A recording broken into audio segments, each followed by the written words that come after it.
the different colors, but I'm going to ask if each group can perhaps maybe contribute to this as well, with a particular focus in the bottom of the page that you worked on. So I didn't choose green because I personally identify more with it. I think it sort of just happened that way. But we'll start there. Would any of the greens like to talk about what they felt were their primary strengths as leaders? Primary strengths as leaders, yes. Analytical, Okay. loyal, loving, and empathetic. And leadership strengths, we said analytical, a visionary, innovation, a process, change management, we're passionate, and we seek challenges and we're goal oriented. Beautiful. So there's a lot of really strong aspects to being a green, right? You can be a visionary, you know where you want to go, and you're determined and driven to get there. Now, what could be some of the challenges if you're green?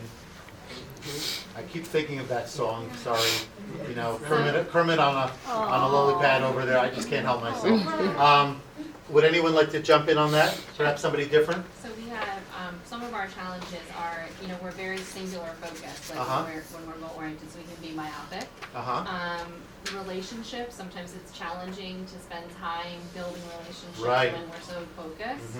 Delegating, when it's something we're really passionate about, because we have to really trust that the person we're delegating to has the same level of confidence as us. Routine, we really dislike routine, and so sometimes part of launching something is the monotony. And then you mentioned follow through. So we can sometimes develop a grand plan, but it's difficult for us to sit through to the end. Yeah, because it feels monotonous and it's got a lot of work there. Beautiful, that was incredible. I feel like I'm, as Yogi Berra might say, deja vu all over again.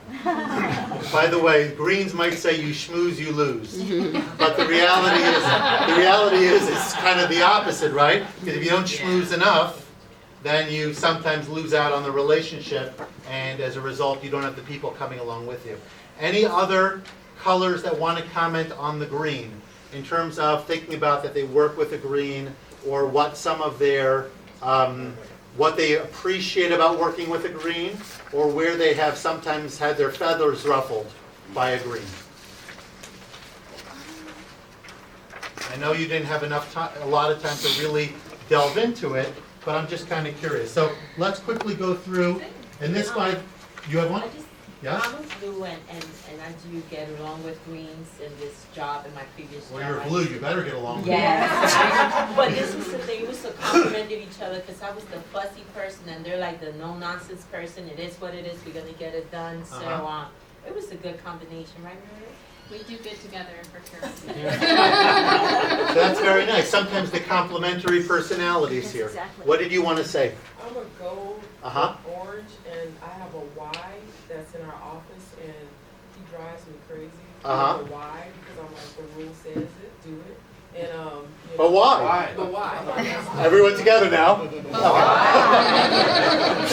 Yes, go ahead. I mean, so I had to learn how to work with him and take the, you know, because also on that flip side, I am, you know, where I like to collaborate and work things out. Yep. But it just drives me crazy. Okay.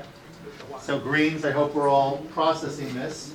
You know, I mentioned to one of the groups before that in addition to the other contrast that I mentioned earlier with regards to my predecessor, I felt like, you know, to me, for example, using introversion and extroversion as an example, for those of you not familiar, it's not as much about how sociable you are or have the ability to be, as much as where you get your energy from. So an extrovert gets energy by going into a crowd of people and working the crowd and connecting with people. That's what gives them their spunk and their inspiration, all of this. A person who's an introvert will go and do a workshop and will deliver all that good content, engage with people the whole time, and walk out drained. They'll have nothing left. And by the way, guess who's an introvert? Anyway, the point is not, but it's not about ability to connect, to verbalize, to socialize. It's about what would you prefer to do. you want to go out and hang out with friends, or would you rather sit at your computer and write an article or read a book, or sort of just contemplate about your deeper, pontificate on your deeper purpose of existence, this kind of thing, right? Everybody's different. Everybody's different. So knowing how everybody works. So when I went and I would close my door as the head of school, which my predecessor would never do, how was that interpreted by everybody? Standoff, right, the blues are all on me then. Standoffish, not wanting to connect, not appreciating, whatever that might be, interpret it as you wish. I just needed it for my private space to think, to process some work. If my door was always open, can I talk to you for a second? You know what a second looked like. You know, that second that never ended. So we get the idea. And that's all part of thinking about who am I and what gives me energy and how do I work. Now, that doesn't necessarily mean that you all of a sudden have to try to become something else. We always do best by amplifying our strengths rather than trying to shore up all of our weaknesses.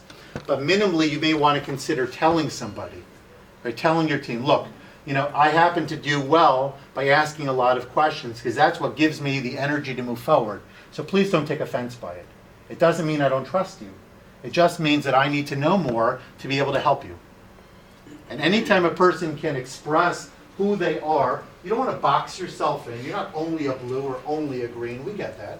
But the more that people understand your inclinations and how you think, they're going to appreciate you more for who you are and not second guess you for who you're not. Okay? Anyone? So you've got a lot. What I'm going to do, because we're a little bit pressed for time, I'm going to be sending Hermes a copy of the PowerPoint, an updated copy, and he can share with you. So you could jot all this down. My intention was for you to put it here. My intention was for you to put it, but if we go through all of that now, I'm going to be rushing through it. It won't be fair to you. So you have a lot of it in your handout anyway. But here you see some of the traits we've talked about them, the innovate, the why mentality we've talked about in detail. Okay, they have a visionary approach.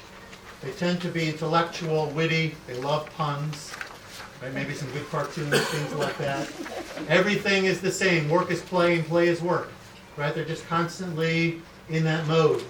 Okay, analyzing all the time. It doesn't mean I don't trust you. It just means I want to know and I want to go deeper.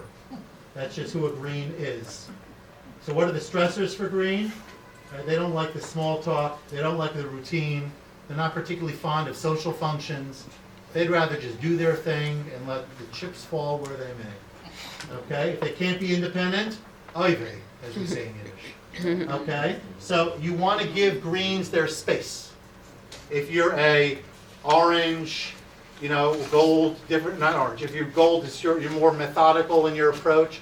You need to know that your greens need a little bit of wiggle room to be able to go out and do. Whether that's delegation or whatnot, it's just part and parcel of who they are. Not better, not worse.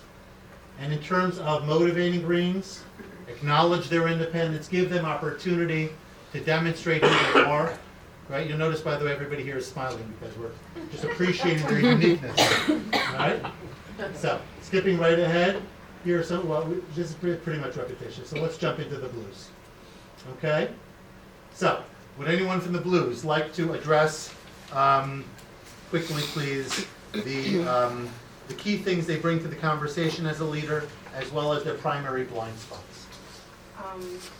Would you mind standing so everybody can see you and hear you? I don't mind. See, a true blue in action. From the blue group, we're authentic, we care about our staff, we're good listeners, we're team builders. Blues tend to be servant leaders. They're not just leaders, they are servant leaders. We believe in getting in the trenches and working beside. We won't tell our team to make a copy. We will make our own copy. We don't mind doing that. So that's some of our Thank you. strengths. What about the blind spots? Blind spots, we have to create a balance. We have to know the balance needs to be created between the caring and the rules of an organization, what they should and should not do. Blue is difficult in having that hard conversation of saying no, because they just have a yes that's built in them because they care. So we have to learn how to say no and not be guilty for saying no. That's one of our blind spots. Blues also tend to want to make everyone happy and not consider themselves as part of that happiness. So creating that balance is very, very important for us. we'll tend to burn the candle at both ends of the stick to make sure that you're okay, to make sure in a metaphor kind of way, we'll put the oxygen mask on you and not on ourselves, and then we burn the candle at both ends, and then we're scrambling at the end of the night, midnight, trying to get things done that we need to get done because we tend to care more for others than we do for ourselves. Wow, thank you for that. That was excellent. Kind of reminds me of Stephen. Blue is, it's like color world. So if you're familiar with Stephen Covey, the 7th of his habits is sharpening the saw.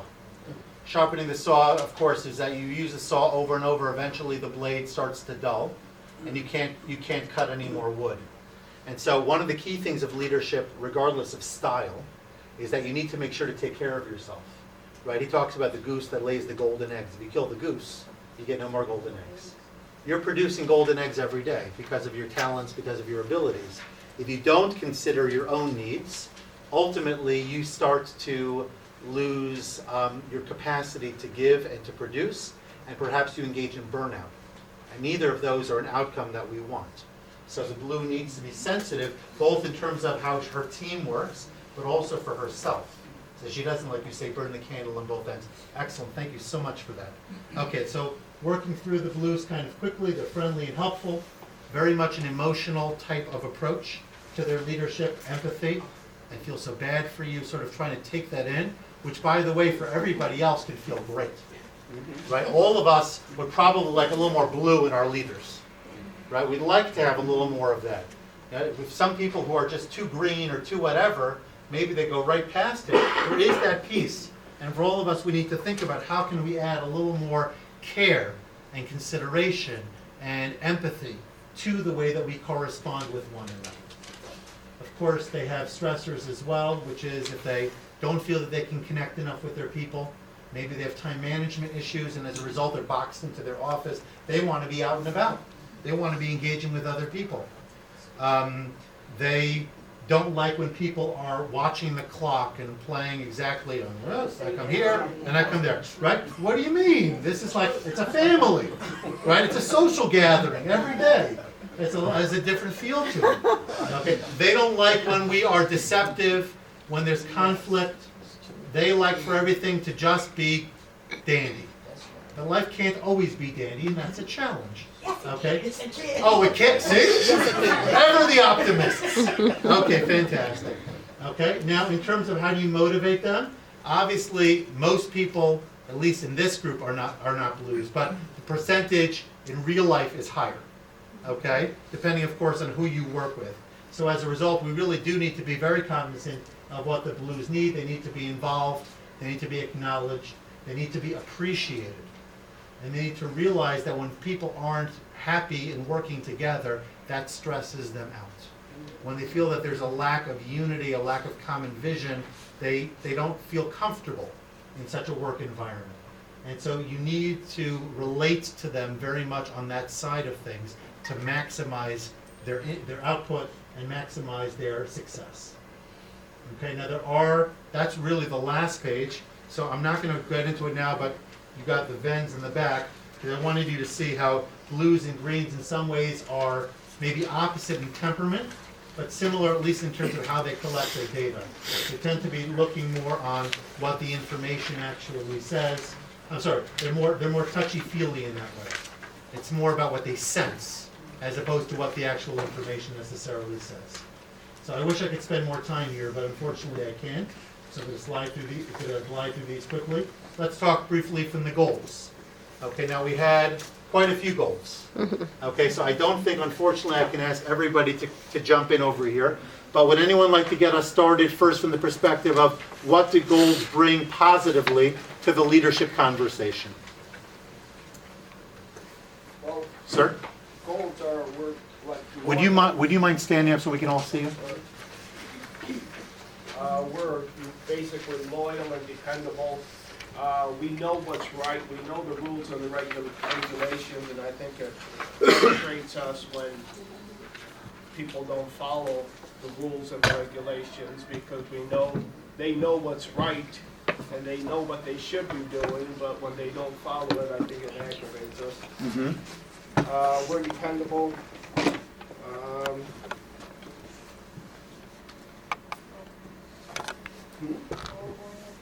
Feel free to jump in. We can open the floor, please.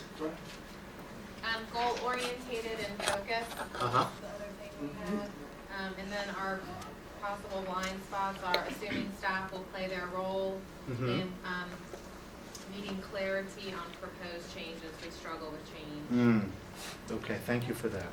You know, I identify as a green. I think my wife is a gold. And I think from that perspective, we sometimes have a tension because she likes to be by the book more, and I like to question and ask all the whys. And what do you consider? And that aggravates her. And her by the bookness aggravates me. I feel like, well, can't we do it a little differently this time? Right? It doesn't always have to be chicken soup for the Shabbos meal. You know, that kind of thing. How variety. Anyway, but you get the idea, right? It's sort of like you're dealing with two different types of mindsets coming to the same problem at the same way. And you look at it very differently as a result. That was excellent, thank you. And finally, because we really are up against the clock, the oranges. Can you kindly share with us what you took in terms of your leadership strengths, as well as what blind spots must you be sensitive to? Our strengths are our open-mindedness. Okay. We are courageous. We're risk takers. We are optimistic. Our blind spot is negativity. We don't like negativity because we're always optimistic, ready to go, take the risk, and we don't like people who are afraid or always scared. We kind of will exclude them because we don't want their negativity. You know, it brings us down, man. We don't want, you know. Got the moxie going. We can feel be it. exclusive. Uh-huh. Also, our blind spot can be that we are impulsive. They've said that about you. Yeah. But that's okay. We like that. We like You know, and so we don't see the pitfalls because we are impulsive, and sometimes we lose focus because we're so flighty sometimes because we're all revved up all the time, so orange. We try to inspire every other color. that. You do. Yes, we do. With a brightness that is unparalleled. Yeah. Does anyone here who's not an orange work with an orange? Yeah. Do you want to comment about what your challenge is in that sense, as well as what you appreciate? Well, I love that she's always positive. I mean, Okay. that's my favorite part about her is if you're having a bad day, you go into her office and you can get recharged. But the challenge is it's really hard to get her to sit down and like follow a process. And she's always working on like 12 different projects at one time. And that can be really hard. Got all these windows open on her computer and just And you whatever can't goes. find any literally across the That's top, like exactly 27 right. tabs. That's exactly right. So in conclusion, because unfortunately I can't stay, but thank you for the offer. I appreciate it. In conclusion, I think today what we did discuss in detail, we talked about leadership, different angles of it, how it's different from management, but the idea in all of it is that as a leader, you're a visionary, you inspire people, or at least that's the goal, to move them in a positive direction, to get them want to be part and parcel of what you're trying to do, so that they're really on board with you. And to do that, there's a lot of emotional connecting that occurs. Active listening, collaboration, brainstorming, bringing everybody together in a way that allows them to have a voice, but allows them ultimately to see you as somebody who's going to be a guiding light in the process. And you're going to be that because they can trust you, because you have credibility, because you know what you're talking about, and you've done it before, and they've seen that this is the person who could really bring us to the promised land as opposed to the guy who's going to take us in the wrong direction. We also spent time talking about true colors, which is one way, certainly not the only way, that one can think about personality, think about how we engage with others in our work environment, think about our biases that we bring to the leadership conversation. But I often tell teachers it must be that most teachers are auditory processors because we spend so much time talking in the classroom. If we were more kinesthetic, if we were more interpersonal, we would be creating more cooperative opportunities in our classroom. We'd be giving our kids more chance to manipulate with things because that's the way we learn. And so I oftentimes think that we bring to an educational context our own inclinations. And certainly that would be true about leadership as well. So certainly, what do I do well? What can I pat myself on the back about, compliment and strengthen because it's good? Whatever you have that's uniquely you is good. Don't try to diminish it. On the other hand, be sensitive to the fact that none of us are perfect and none of us can necessarily meet the needs of everybody on our team 100%. But if we're open about it, if we say, this is how I think I identify, and you seem to have certain, attributes of, whether you use a color or not, but I see how sometimes that creates a friction or a unfulfilled promise or something like this. I want you to know it's not personal. I want you to know that it's not about not trying to be there for you. Just, I need to, work with you and you need to work with me. But if we are collectively sensitive to our different approaches and we're on the same team and we're moving in the right common direction, ultimately we will achieve a lot of success.